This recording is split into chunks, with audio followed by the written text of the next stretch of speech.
Okay, hello everyone. Good afternoon or good morning or good evening, wherever you may be in the world. Welcome to this webinar on managing the psychological distance of climate change. My name's Adam Corner and I'm the Research Director at Climate Outreach in the UK. For those of you who may not be familiar with our work, we're a charitable think tank. We specialise in climate change communication, so trying to widen and deepen public engagement with climate change. And we work kind of at the interface, the intersection between research and practice on climate change communication. So sometimes we're doing our own social research. We speak to different groups of people, think about different tools and resources we can use to communicate more effectively with different groups.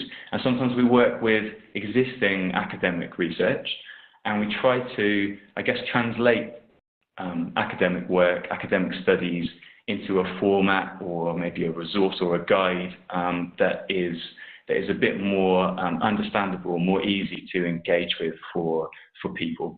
And that's the focus of today's webinar, which is going to be presented to you by Tim Isaksson, and Tim's going to be talking you through one of our guides, which is on the managing the psychological distance of climate change. It's a pretty central question for climate change communication, really. That question of how do you connect something abstract and distributed to people's lives.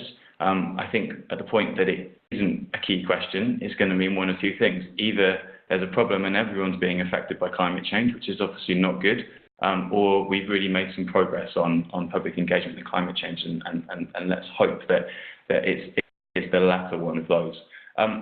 So I'd like to introduce you to Tim, who'll be leading this webinar. Tim was joined us last year in 2015 as an intern as part of his course at Lund University in Sweden, and Tim took on various roles and tasks while he was with us, including playing a really key role in one of our flagship projects, Climate Visuals.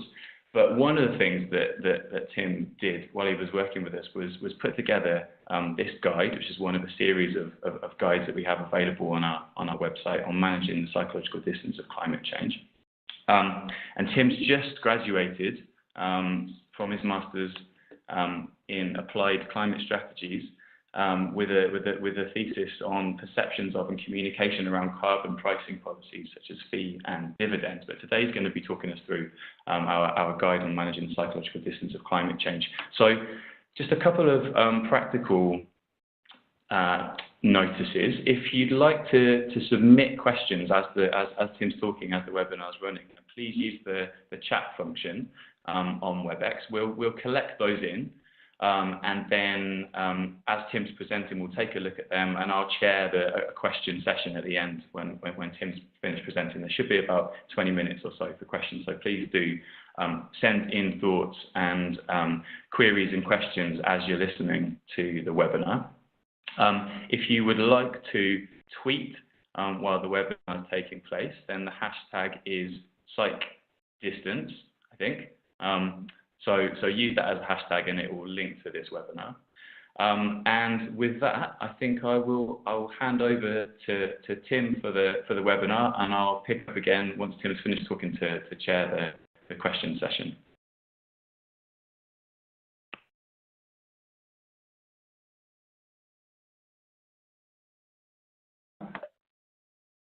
All right, thank you very much, Adam.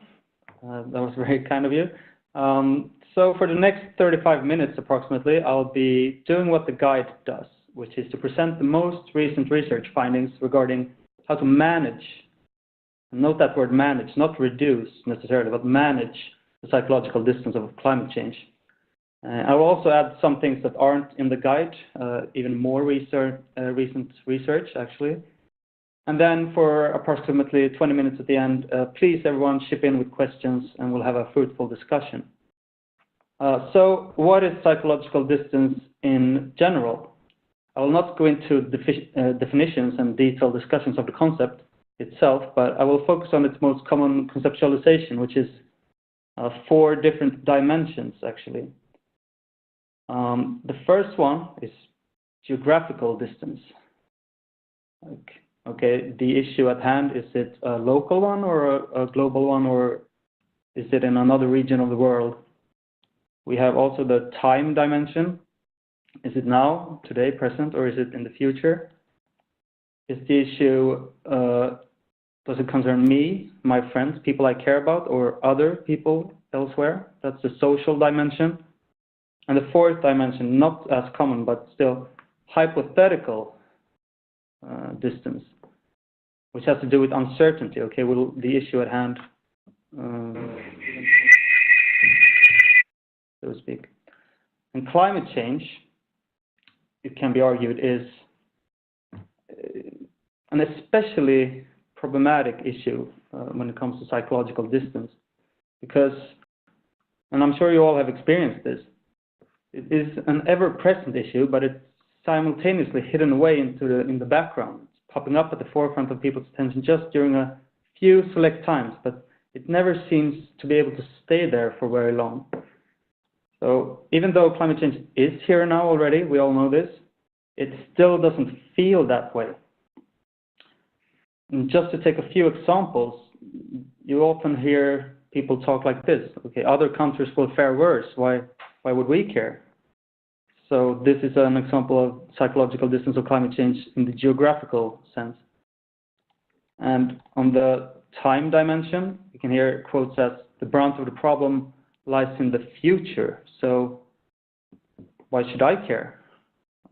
Why should we even do something today? On the social dimension, we have my friends and I will do fine, so why should I care? And on the hypothetical dimension, we have this wishful thinking, or even gambling, if you like. It might not happen at all, there's uncertainty, you don't know. And so although it is true that climate change is here now, but the large impacts, of course, still lie in the future. So even though we already see impacts and we need to take meaningful and sustained action now, psychological distance of climate change makes this difficult. It makes it difficult to perceive climate change as tangible, as immediate. Our minds are simply not designed in a way that responds well to cumulative, long-term issues that, at least without careful communication, do not activate these threat detection machineries in our brains. And actually, this holds for all groups. Contrary to what you would perhaps believe, actually Adam and colleagues just last year published an academic paper which, among other things, reported on a poll in America which showed that actually 18 to 35-year-olds there are the group that is most likely to discount the impacts of climate change in time. So it is obvious then that there is this obvious need to help our brains tackle this deficiency of psychological distance by bridging time and by underlining the things we care about in ways that we wouldn't be able to ourselves, or maybe we have been instructed not to, either unconsciously or consciously by others. And another part of this is that the dimensions actually amplify each other.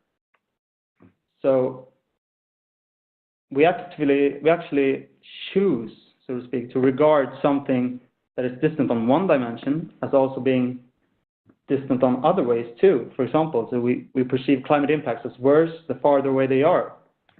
For me, they're very small. They're larger for my family and for my extended family, or for other community members, larger for other people in the country, larger still for people abroad, especially poor people. And it goes on and on, other species, and of course, the most distant of all, like future people and future animals. So it's a very complicated problem and a big obstacle in our brains that we need to try to communicate in better ways to deal with. And the conventional wisdom then has been to, well, just bring the message home, reduce the psychological distance of climate change. Communicators have attempted to overcome the problem by talking about climate change as something worthy of an individual's personal concern, or as something that is in the interest of a community to engage with for their own sake. And of course, there is great merit to this thinking, localizing or proximizing, if you will, climate change is important. We need to make it feel here and now. But recent research shows that this is not as straightforward as has been assumed until now. So, synthesizing the most recent research, this webinar and the guide that it's built upon aims to nuance the picture a bit, because there are multiple caveats. And there you go again, we have the word managing in the title, not reducing psychological distance. So it is not always prudent to substitute the local for the global. It all depends. They are not universally appropriate. They can backfire under some conditions. They can make climate change feel too overwhelming, for example, or actually the other way around, too small of a concern to care about for certain groups of people, as we will see. And the scientific field is highly active right now, and new papers are coming out in very close succession. So it is difficult to get a good grasp, and it is highly unsettled also. The research papers actually often measure different things even. Some measure policy support, some measure behavioral intentions, some measure beliefs in man-made climate change, etc. And use different methodologies, use different samples in different countries. So it is hard to draw general conclusions, but we will actually still, although that is the case, we will attempt to make a few such conclusions, although the need for more research is stressed throughout. So the webinar will quite closely follow the structure of the guide, and the guide itself can be found on the resource page on Climate Outreach's website. So first we will look at do's and don'ts, 5 of them that are good to keep in mind. Then we'll look at audience-specific factors, and after that we'll look at some new approaches that have been found in recent research to be promising. And the red thread here is that there is a need for climate communicators to closer consider each message's unique purpose and audience. And indeed, the key message is that localization is important, but not straightforward. And before getting into the do's and don'ts, I just want to highlight that the guide is, there is no original research in it. It is an easy to digest overview over the latest research. So most of the credit is of course owed to the authors of these articles here, and Adam's papers in there, for example. And if you want the full references, just download the guide, it's on the website. And it also draws upon a bunch of Climate Outreach's own research, previous research.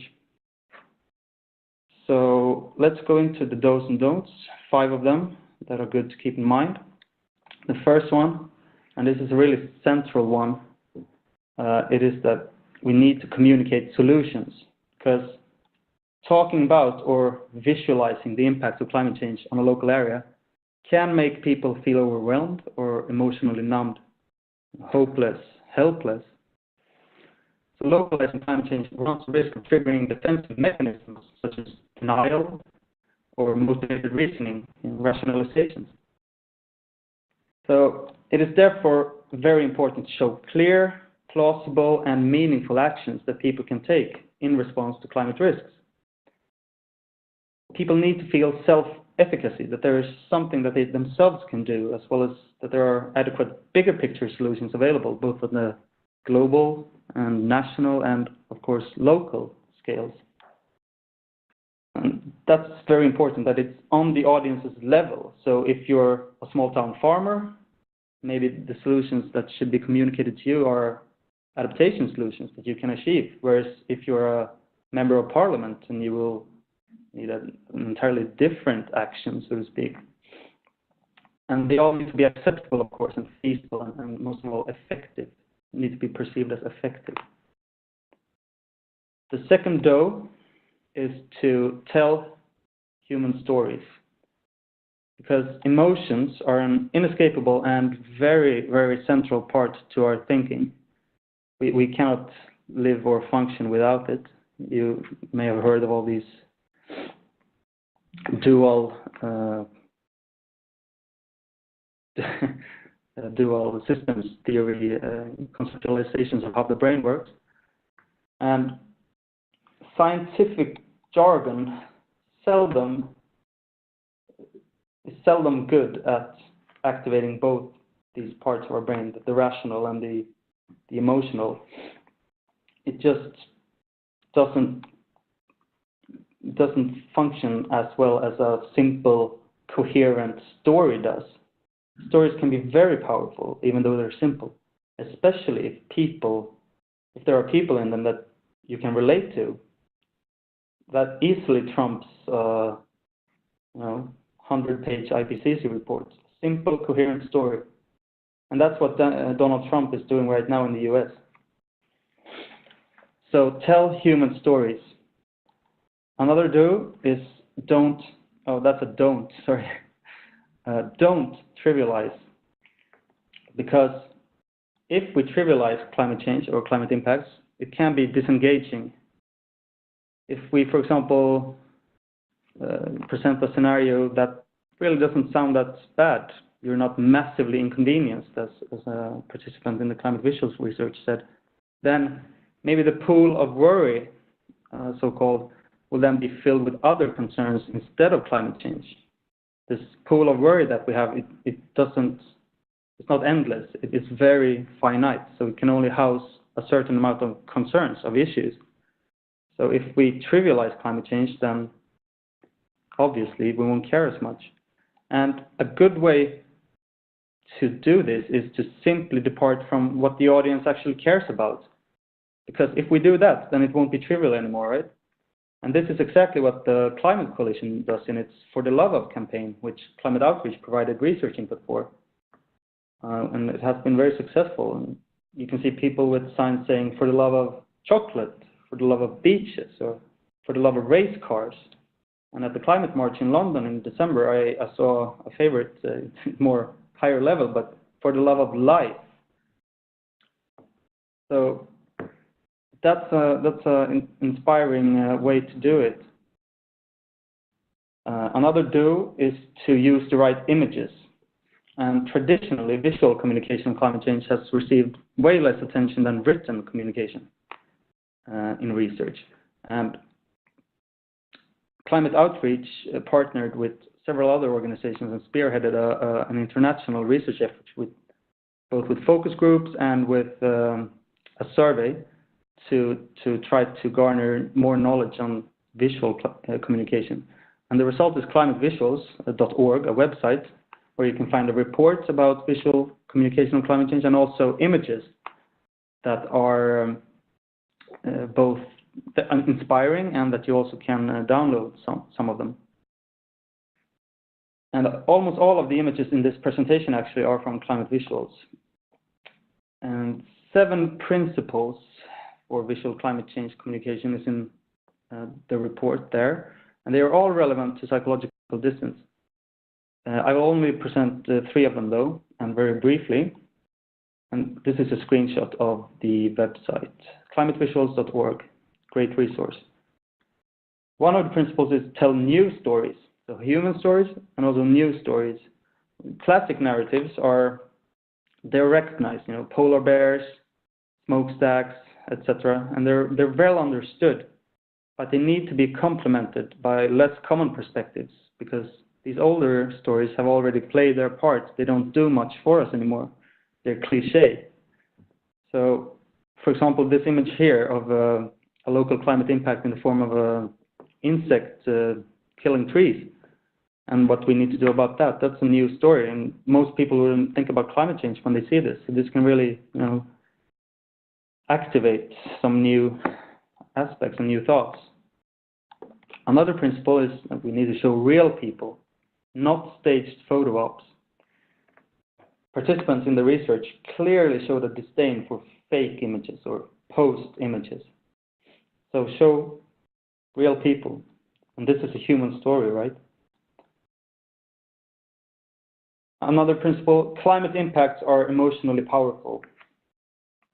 Yes, they can be, as we have said, overwhelming, triggering defensive mechanisms. So remember that, and here I will stress this point very much, it is important to show clear, plausible, and meaningful actions that people can take in response to climate risks. Solutions need to be communicated as well if we are communicating impact from climate change. The last do that I will talk about is to focus on when rather than if. And one instance of this is you can frame an issue either as being uncertain in its outcome or being uncertain in its timing. So this statement here is uncertain in its outcome. By 2072, sea levels will rise by between 25 and 68 centimeters, with 50 centimeters being the average projection. The outcome is very uncertain here, and the reader will not know what to think and what to worry about very much. Research shows that it's much better to reverse the logic here, to instead say that sea levels will rise by at least 50 centimeters, and this will occur at some time between 2060 and 2093. So here, the uncertainty is with the time, not with the outcome. Always start with what you know, not with what you don't know. And actually, this example stems from this resource, the Uncertainty Handbook, which you can also find on Climate Outreach's website, a great resource. Another relevant example in that handbook is that maybe we shouldn't talk about uncertainty at all. Maybe we should talk about risk. Risk to the local community rather than uncertainty about what will happen. It has a different cling to it. It has a different meaning. Another instance of that we should focus on when, not if, is possibly the concept of departure dates, which is a very new concept. And it stands for the threshold year after which the climate experienced in a particular location will be unlike anything that has ever been recorded. This involves cutting-edge modeling and index calculations. And the research is not in yet. There are mixed results that need to be disentangled, but it is potentially an interesting shorthand to hinge one's tailored climate communication on. For instance, the research found that in New York, the departure date will be in 2047. That's not that long from now. So maybe that's something that we should look closer into. And this is not in the guide, unfortunately, but the paper is called, let's see.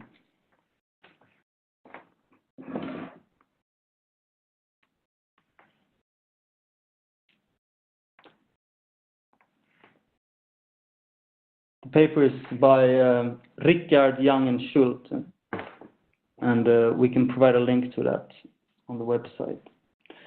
All right. Moving on to the second part, we have audience-specific factors. And obviously, it matters who we talk to. It goes without saying, but how to best manage the psychological distance of climate change depends on who we talk to. These people all have different perspectives and outlooks. And one of the most, here we go again with the For the Love Of campaign. What do you love that is threatened by climate disruption? And that is very unique to each individual. And indeed, it has been shown that values, ideology, and place attachment is they are very important determinants of how, for everything that people think or do not think about climate change actually, and also for how well an attempt to localize climate change will succeed, and of how much of that kind of localization that is actually needed or prudent. And we also have place attachment. That's another consideration. It's rarely heard of, but it means a person's particular mix of emotional bonds to the local place, the nation, other countries, and the planet. And it is, I mean, there is some overlap between these, but it is something that should be considered on itself. The research shows it can have quite big effects on whether the person wants climate change to be localized or not, or wants, so to speak. And values, ideology, and place attachment are a big focus of the research on psychological distance. And this research shows that localizing can actually backfire for certain groups. So here we see that it's a very complex picture. Two examples is that people with self-enhancing values, that is, that they put a lot of importance into wealth, power, status, for example. If messages are localized, then they might think that their policy support for climate action might decrease, for example, or they might not think that the problem is so important. And this may have to do with defensive mechanisms. You know, it becomes overwhelming. And it could also be that such messages... The U-turn. Yeah, thank you. Sorry for that. My computer is on a summer break. Interesting, we also see that people with the opposite set of most important values, self-transcending values, that have to do with universalism, with peace, social justice, protection of the environment, equality, it can also backfire for them if we localize climate change. And this could be because then the attention is drawn away from the global issues that maybe are of most concern to them. It is all very complex, but climate outreach has tried its best to kind of disentangle all of this. And one example is its work on the center-right, how to communicate effectively with them. And a just published resource is this one, about energy efficiency and renewable energy, which you can also find on the website. A third example of the complexity of values, ideology, and place attachment in interaction with psychological distance is that the departure date study, one of the results in that one was that at least American conservatives expressed more policy support when the departure date for New York was said to be 2066 rather than when it was said to be 2020 or 2047. So if these results hold up, a very interesting question arises. Should the dimensions of psychological distance be consistent in our communication, or should we kind of like localize on the geographical dimension but keep the impacts at arm's length on the temporal dimension? And what are the impacts that we should focus on then? And this is just one study and the results are not in, and it's a very particularly new research topic, this, if we need consistency or not, so we can't give any clear advice. But it is very important to highlight or to state clearly that at least what we shouldn't do is tone down that action is needed now. Because, and this point is from not from communication science, it's from climate science itself. It's about, you know, we need these emission reductions and we need them really swiftly. So we cannot wait, we cannot delay action. So in this possible instance here of conservatives maybe keeping some distance in time, if that is the case, okay, maybe we shouldn't do it. But we mustn't do it in a way that seemingly permits delaying action, because time is of the essence. Another audience-specific factor is nature of the ask. In this case, between preparedness or adaptation, or prevention, also called mitigation. And some studies show that if we localize on the geographic dimension, that seems to work better for preparedness than for prevention. And this could have to do with preparedness being more local, more personal, whereas prevention is more global and policy-oriented.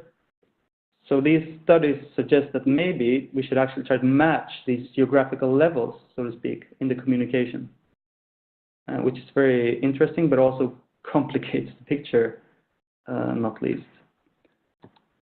Another audience-specific factor is the magnitude of previous experience that we had. personal experiences of extreme weather, for example, has been shown quite unsurprisingly to reduce psychological distance, but only if these experiences are attributed to climate change by the person affected, him or herself. If they don't do this, which may be the case, either consciously or unconsciously,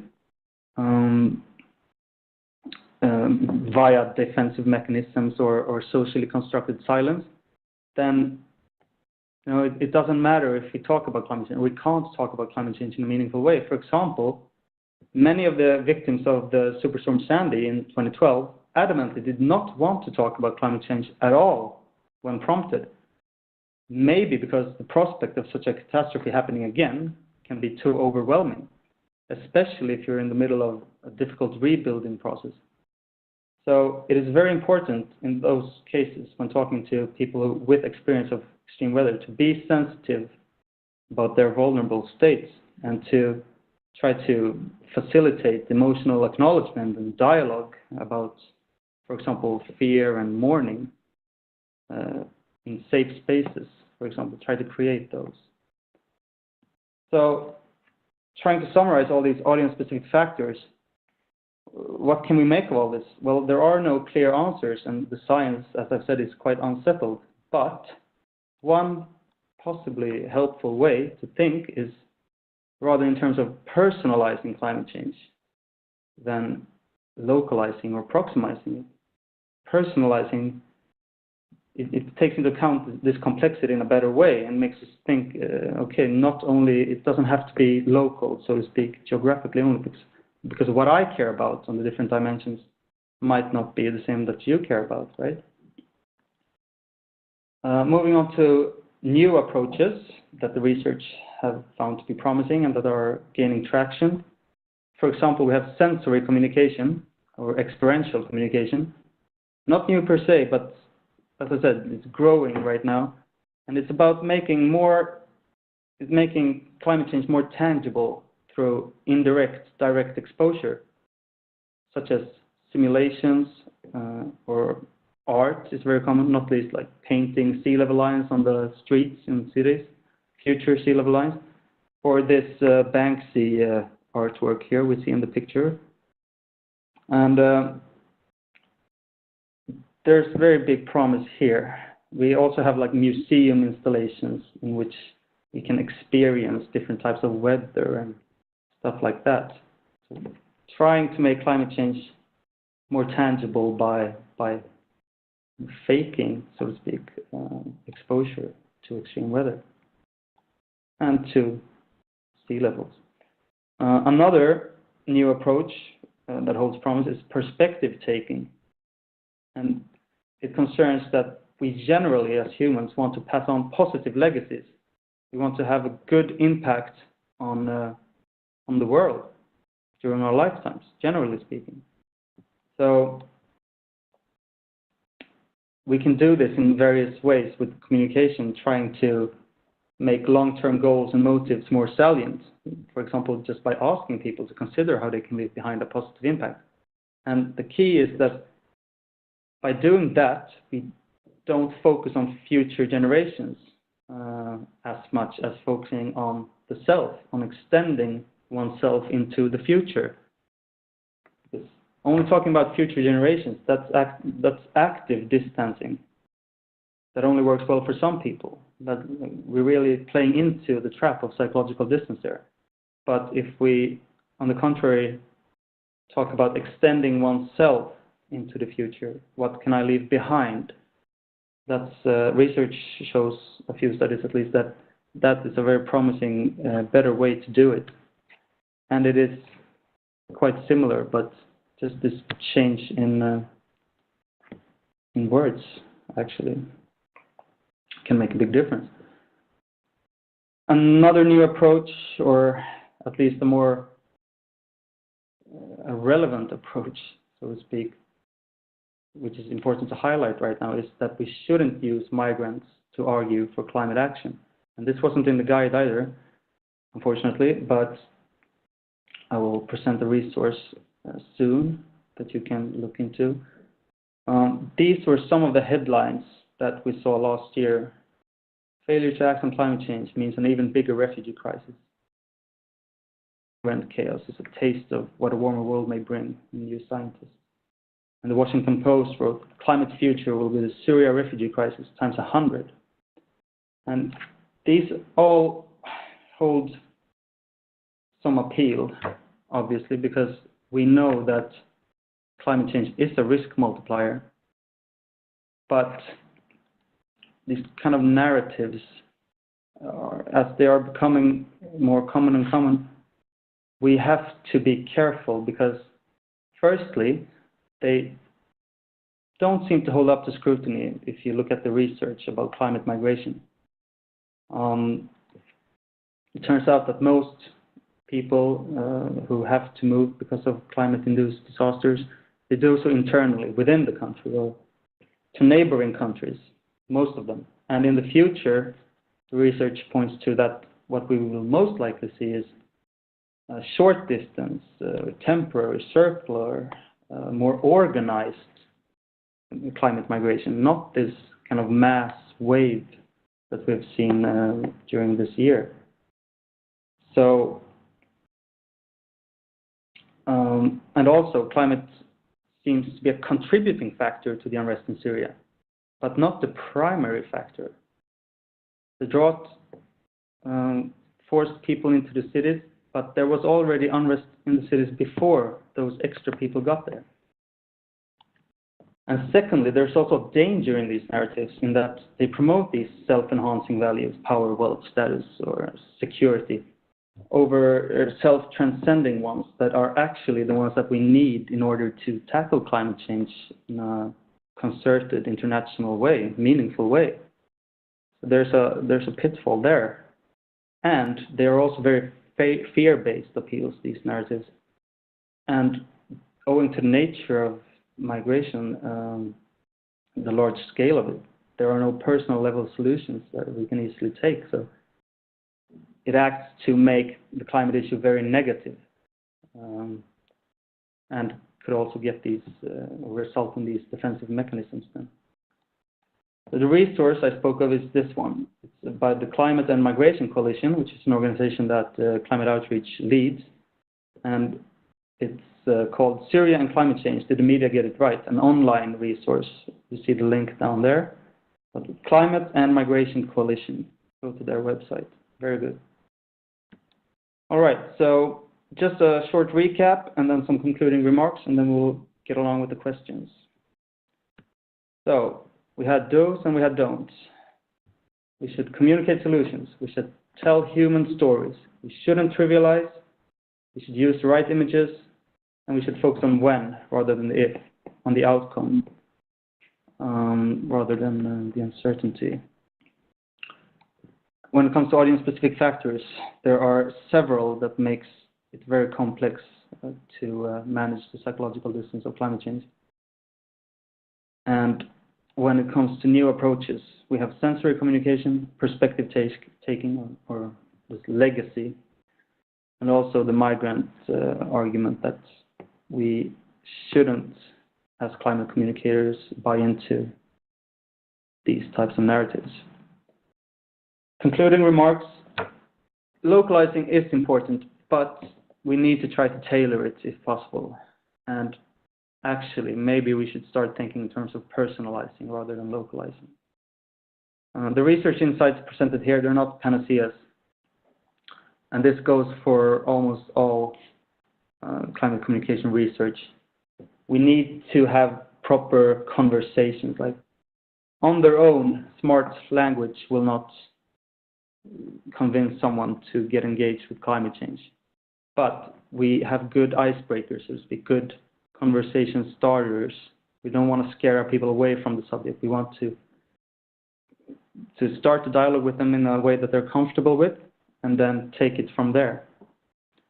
Because just talking to people, actually, or not forcing, but priming people to talk to each other, to talk to us about climate change is one of the most important things we can do. And we need solutions. Whenever we talk about climate impacts, we need to couple it to relevant solutions. one last point. All of this research may suffer from weirdness, which is an acronym for Western, Educated, and Industrial, Rich, and Democratic, and has to do with who are the participants in the surveys that this research builds upon. Very often they are undergrads, and almost all the time they're from these kind of Western countries, or the US, and they're all probably very well educated, most of them.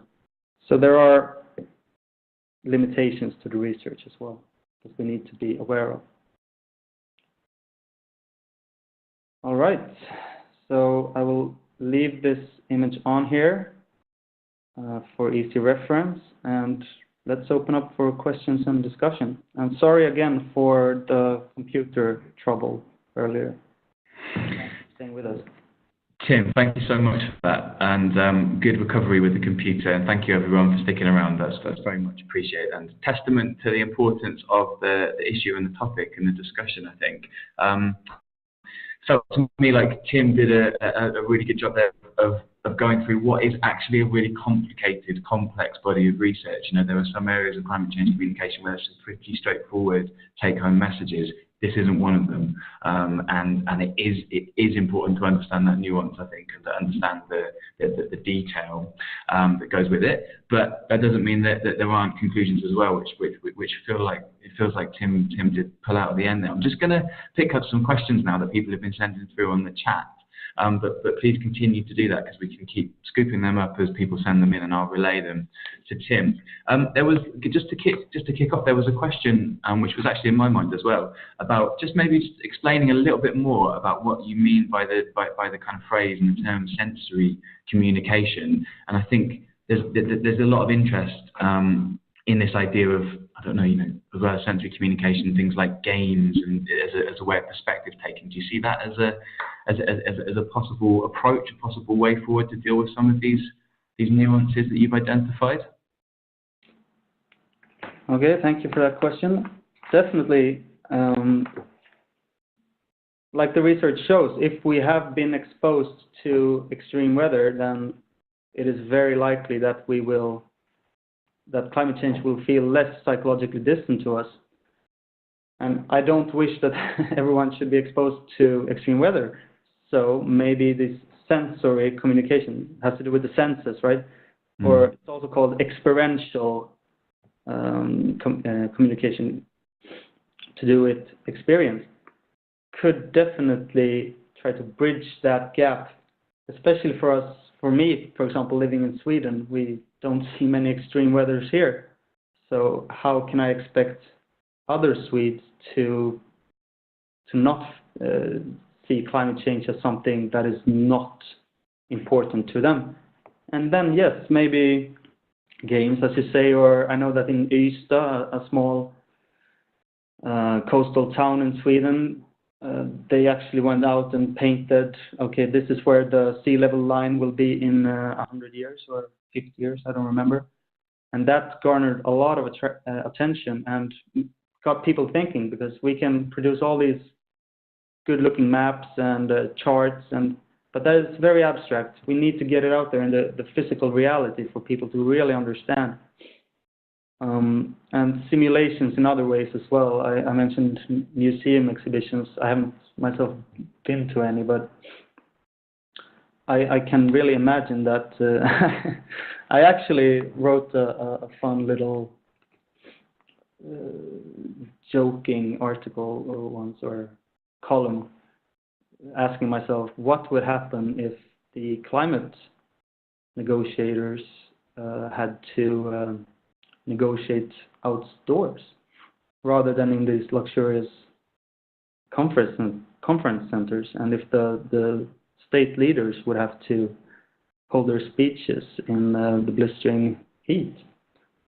I think it is very distant climate change in those circumstances.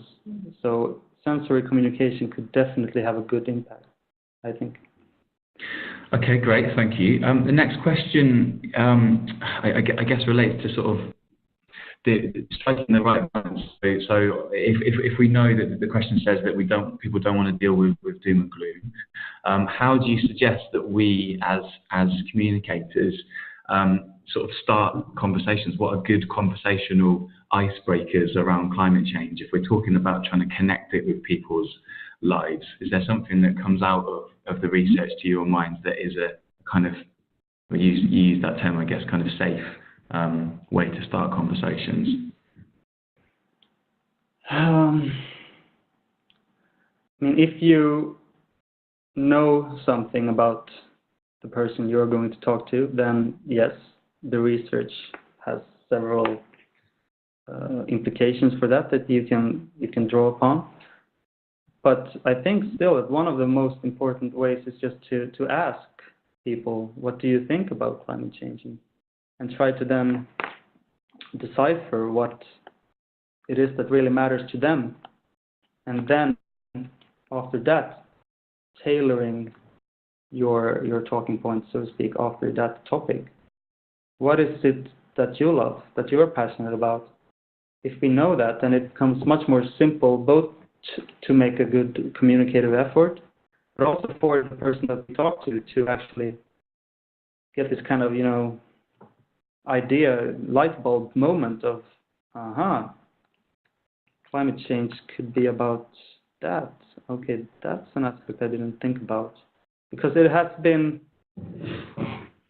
for so long, climate change has really been framed or construed as an issue that is an environmental issue, for example. And most people may not identify with environmentalists. So we need to find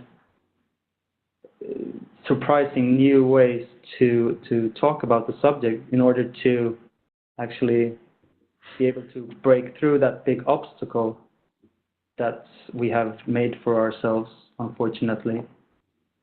But I mean, there are no general good ideas except trying to find out what people are passionate about. Sorry. I think you're absolutely right to suggest that asking people what they think about climate change, situating it in terms of their own view, so that the story they can tell is generated by them to as great an extent as possible, is absolutely the best way to go, given what we know. There's another question here, which is, I think is a really good one. You referred to a finding towards the beginning of the webinar, which was from a review of how young people engage with climate change, which we carried out last year at Climate Outreach. And you pointed out that essentially younger people, psychological distance is still a problem, even though younger people, in some senses, must be closer to climate change. It's going to happen much more in our lifetimes. That problem still seems to be there. It's a tough one, but do you have any kind of sense of why that is? Why younger ages doesn't seem to be getting rid of this problem? Yeah. Thanks for that good question.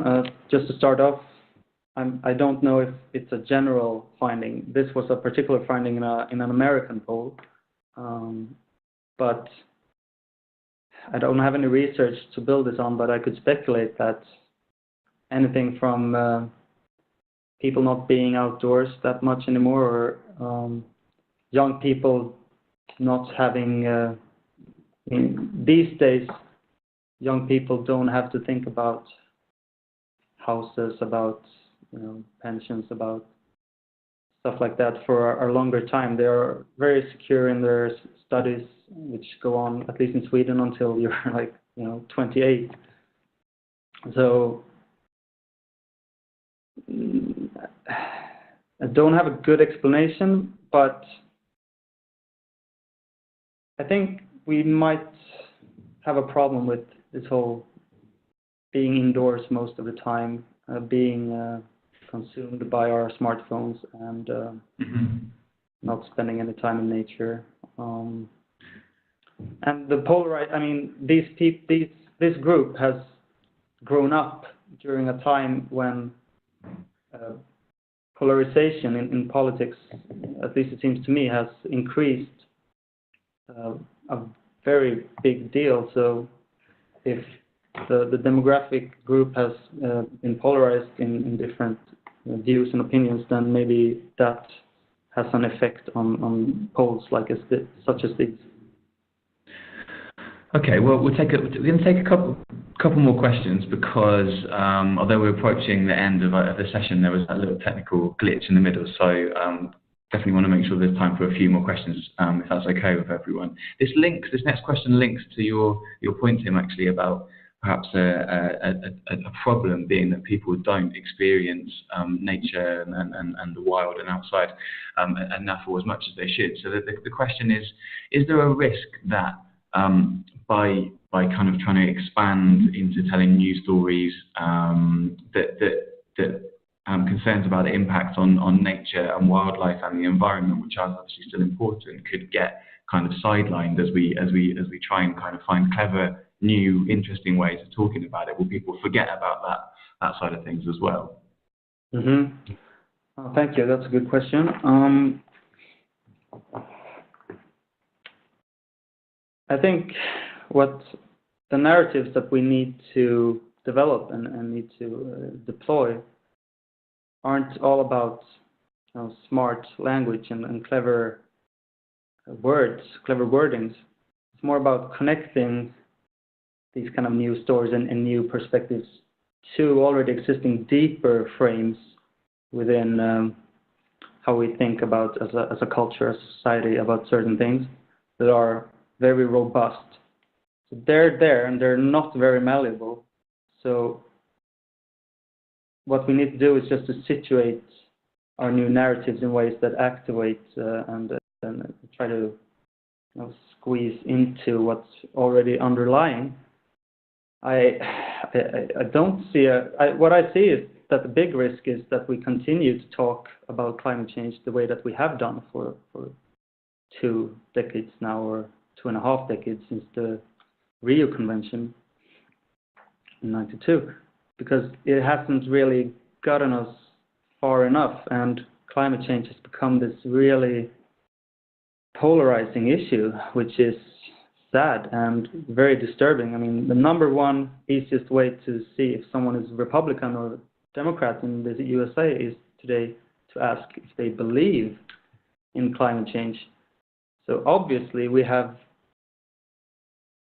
talked about the issue in ways that have resulted in this split, and we need to get away from that. We need to be more inclusive. We need to find other ways of engaging people that aren't already engaged. So the risk that I see is the status quo more than trying new stuff, actually. Yeah. Okay. Great answer. So, kind of final question, really. The question is about whether it's always hard to sort of pull out one thing or one theme or one strand. But is there one theme from the presentation you've just given, something from the research that stands out to you as either being, the most promising way of responding constructively to this challenge of psychological distance, or the area where you think there's most promise for making progress? Is there a particular idea in there that you think really resonates with you? Mm-hmm.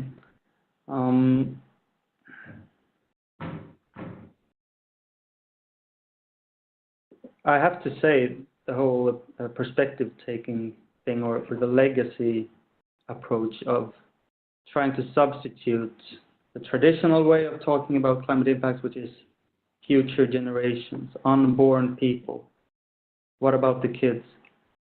Which is obviously of huge importance, but actively distances the issue. And we can moralize all we want, but our brains just aren't good at those abstract concepts of people who are not even born yet. It resonates well with some people, but so bridging that concern for the future with the more immediate concern for oneself by more thinking about okay, what legacy will I leave behind? What impression will my life have made on the planet? Will my actions leave a positive legacy behind? Extending oneself into the future, that I find that I must say that one then, because I think still we hear this talk about future generations a lot, and I just don't think it works for the majority of people as well as it needs to work, so to speak. Yeah. Okay. Well, thank you very much, Tim. It's I think, as I'm sure we're all aware on this webinar, as people who are interested in and involved in this huge challenge of communicating climate change, and psychological distance is right at the very heart of it. I think it's almost a uniquely tricky one, actually, trying to make this abstract, distributed problem connect with people who aren't all the same, who have different values, as Tim said, telling new human stories that are kind of positive, and to the extent that they're constructive, but they've still got to be authentic. There's a lot of hoops to jump through, and I think Tim put it well that there's no perfect phrases to use, but hopefully the kind of evidence that we're sifting through here and that Tim presented today can give you some starting points as people who are trying to actually make decisions on the basis of this research. That's certainly what we're very keen to do at Climate Outreach, is to try and translate that academic research, and this is a particularly complicated area, I think, where the research doesn't all agree, but into some take-home messages that are simple enough to use, but not so simple that they don't actually fit with what the research says. So thank you very much, everyone, for sticking with us through the technical difficulties. We'll have an edited version of this recording of this webinar available online soon. And I think it just leaves me to say thank you very much to Tim for an excellent presentation, and we'll leave it there.